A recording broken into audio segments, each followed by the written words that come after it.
AskReddit number 5. People that have died and been brought back, what did you see and feel? Not much. Kinda just felt like I time traveled. I was run over by a truck and bled to death on the side of the road and had to be revived. One moment I was looking behind me and saw the truck right before it hit me, thought what the fuck? Then I just remember a massive force and I was knocked out when my head hit the ground. Then I was in an ambulance with blood everywhere and someone trying to talk to me after feeling a huge electric shock. Then I lost consciousness again after a moment. Then I was in a hospital and had just woken up from emergency surgery to save my life. No bright light. No dreams. No visions.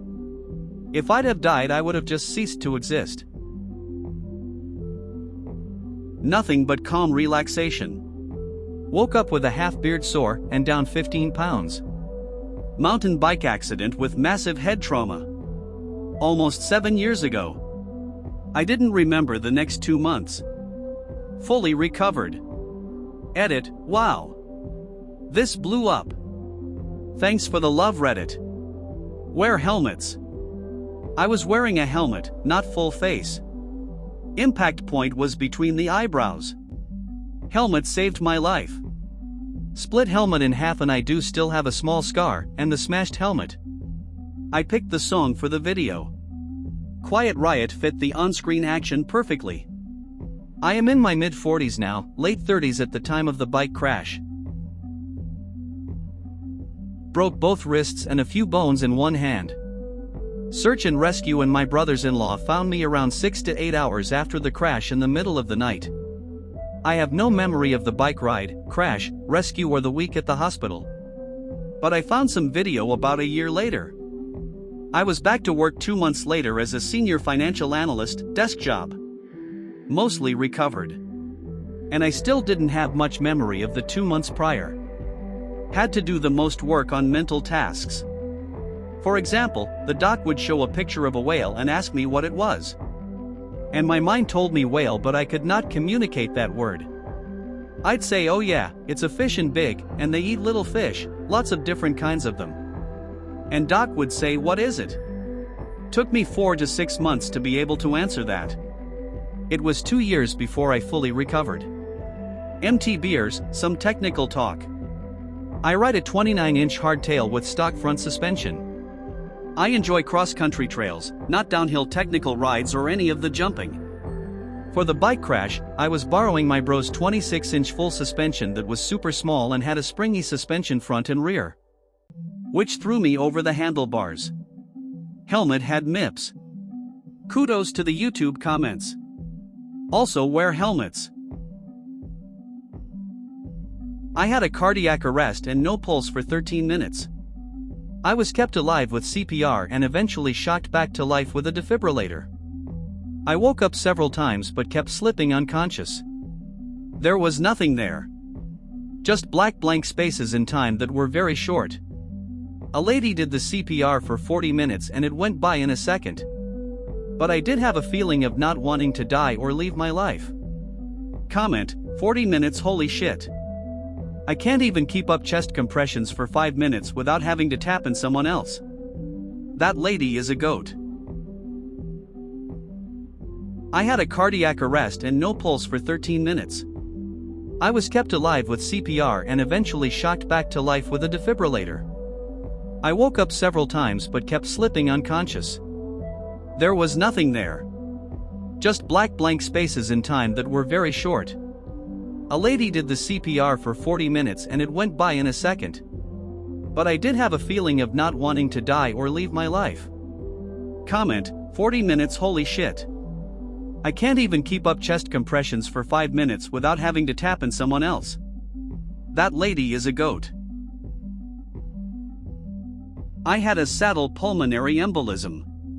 The doctor afterwards told me it was the biggest clot he'd ever seen. I can't say for sure, but I know when it happened. In the moments leading up to it, I heard a voice say, "Sit down on the chair."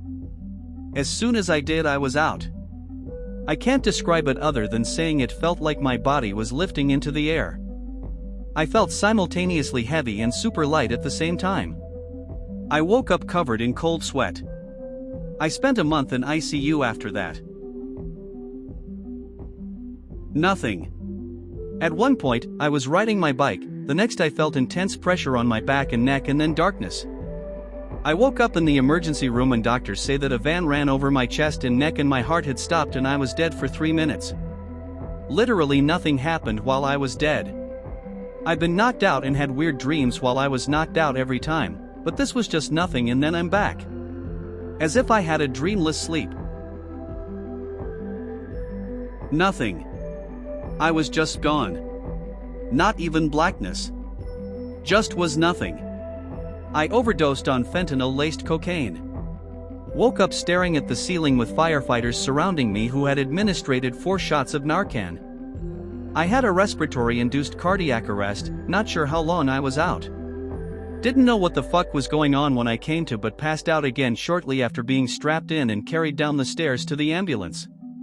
Woke up later in the hospital to a gay nurse giving me a whole lot of sass, which I deserved, for being an idiot and almost dying. That was my second overdose.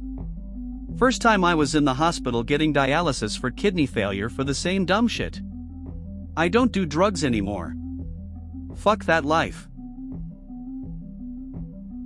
A few years ago my heart hit 180 BPM and would not go down. A trip to the ER in NYC resulted in a dozen young learning doctors standing around as a couple of seasoned vets decided to give me a shot of adenosine. Technically, I had an A flutter.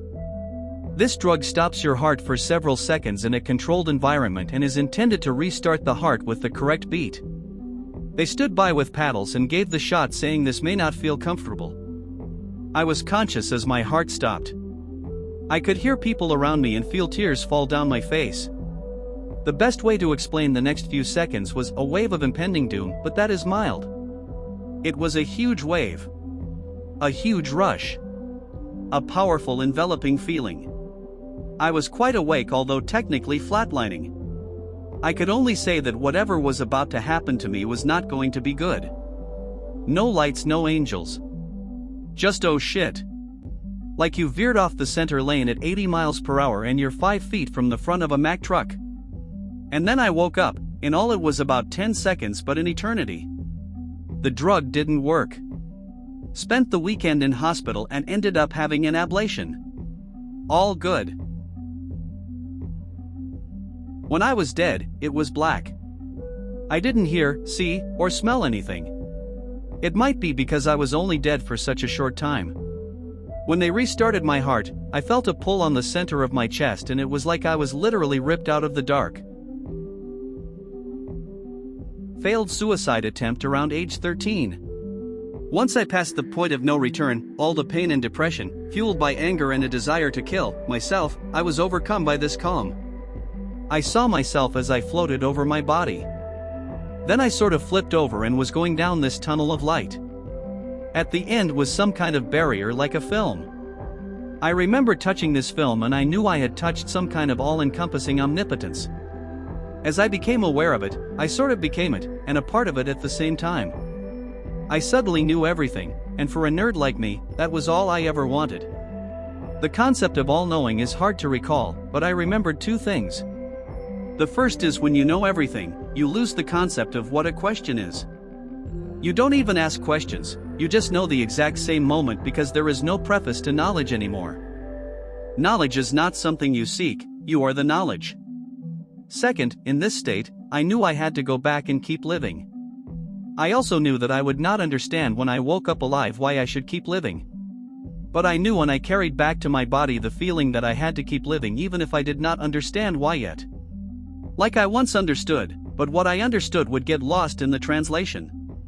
So all I could do was know. At one point, it made sense and I agreed to it. If that makes any sense.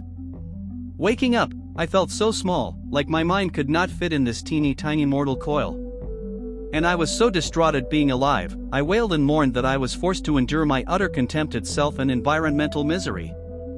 My life got better, but sometimes I feel like death is this place in space and time where the ultimate safety and comfort dwells.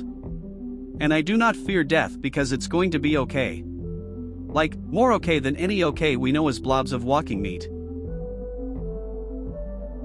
Okay, I'm a Christian. and I have no way to prove this happened to me.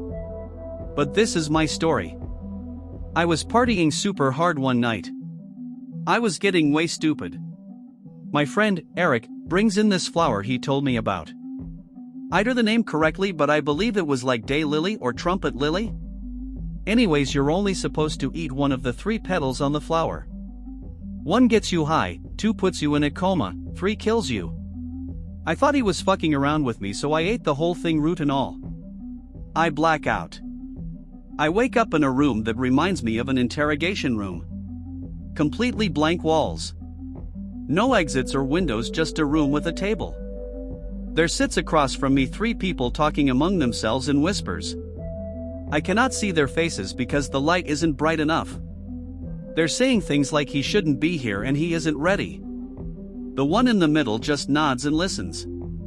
He shifts a little bit and tells me that they're going to send me back. I wake up in the hospital a few days later. My family is there. My mom's crying. I find out Eric called the ambulance and I died for 10 seconds on the ride over.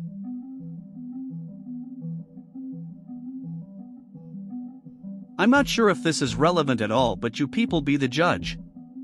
I was very depressed at one point, and one night I'm pretty sure I could slip away from life that night, lying on my bed. It was an intuitive feeling and I felt this sensation all over my body. It was tingling and my head felt like exploding, and I felt like sleeping despite my ear drumming and thumping like mad. Like I could actually leave my body. I've already made peace with death and for what reason life was going crazy, and I thought that suicide was something I was supposed to do. It didn't seem as a mere act of running away at that time, but as something heroic. Supposedly an act of courage and loving myself. But then a surge of optimism broke through me. I was gambling on the little chance of an interesting tomorrow, and the sensation then dissipate, and here I am. Glad I didn't leave.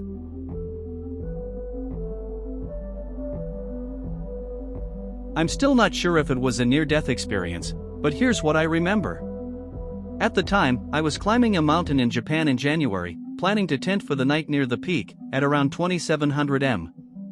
I pitched my tent at 5 p.m. and immediately dove into my sleeping bag, as the temperature inside the tent was around -13°C, cold enough to freeze the water vapor from your breath and make it snow in your tent. Even inside the bag, it was still very cold. I finally fell asleep at 6 p.m. or so, and remember waking up in a low, long wooden hall, lying on a thin mattress, with many other mattresses around me. There were a few other people in the hall, mostly talking in low voices among themselves. I felt a sense of relief and peace. I got up and walked over to one of the windows. I could see another wooden building nearby, with large open windows, and people sitting inside, laughing and eating. I went back to my mattress, and one of the other people came over to me and asked where I'd come from.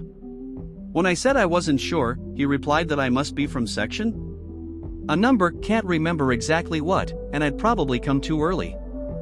I lay back down on the mattress, and next thing I knew I was back in my tent, staring up into the darkness, with the cold gnawing at my feet again. I felt overwhelmed with disappointment.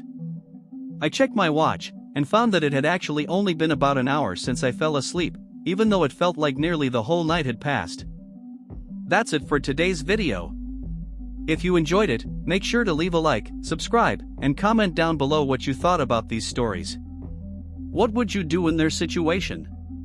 Here are some other videos I highly recommend, and don't forget you'll find a wide variety of them on my channel. See you next time.